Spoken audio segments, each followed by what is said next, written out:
नमस्कार। ये आकाशवाणी पटना है। अब आप अभिषेक दास से प्रादेशिक समाचार सुनिए।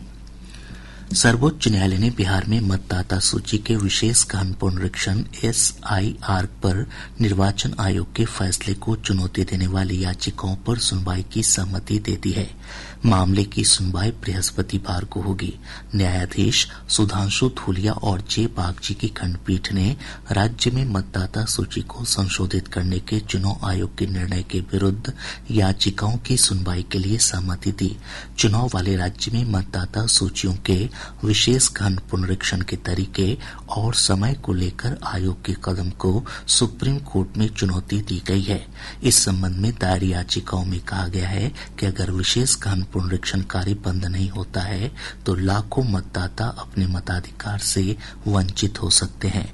इससे स्वतंत्र और निष्पक्ष चुनाव में बाधा उत्पन्न हो सकती है। निर्वाचन आयोग ने कहा है कि बिहार में मतदाता सूची के विशेष पुनरीक्षण का कार्य मतदाताओं के सक्रिय सहयोग से सुचारू रूप से चल रहा है। आयोग ने एक बयान में बताया कि पुनरीक्षण अभियान का प्रारंभिक चरण लगभग पूरा हो चुका है और सभी पात्र मतदाताओं को फॉर्म उपलब्ध करा दिए गए हैं। अभी तक 1,69,00,000 से अधिक गणना फॉर्म प्राप्त हो चुके हैं। फॉर्म अपलोड करने का काम भी शुरू हो गया है। चुनाव आयोग ने बताया कि विशेष गहन पुनरीक्षण 24 जून को जारी निर्देशों के अनुसार किया जा रहा है और निर्देशों में कोई बदलाव नहीं किया गया है। निर्देशों के अनुसार 1 अगस्त को जारी होने वाली मतदाता सूची के प्रारूप में उन व्यक्तियों के नाम होंगे जिनके गणना फॉर्म प्राप्त हुए हैं। मतदाता 25 जुलाई से पहले कभी भी अपने दस्तावेज जमा कर सकते हैं।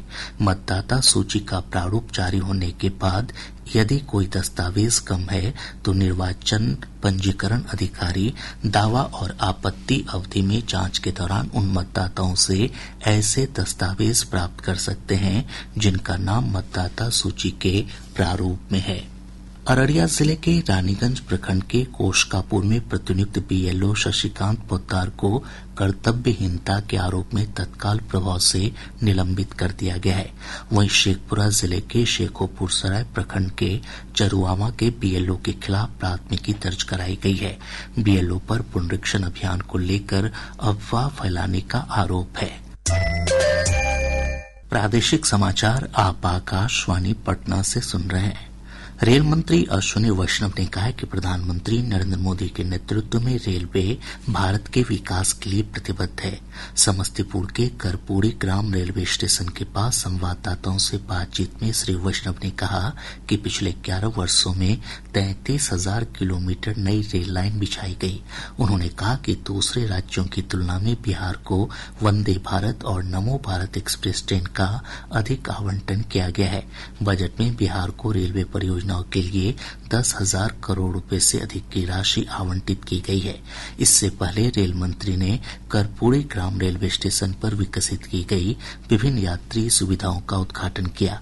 साथ ही उन्होंने 17 करोड़ रुपए की लागत से कर्पूरी ग्राम स्टेशन के उन्नयन कार्य और संपार फाटक के निर्माण कार्य की आधारशिला रखी।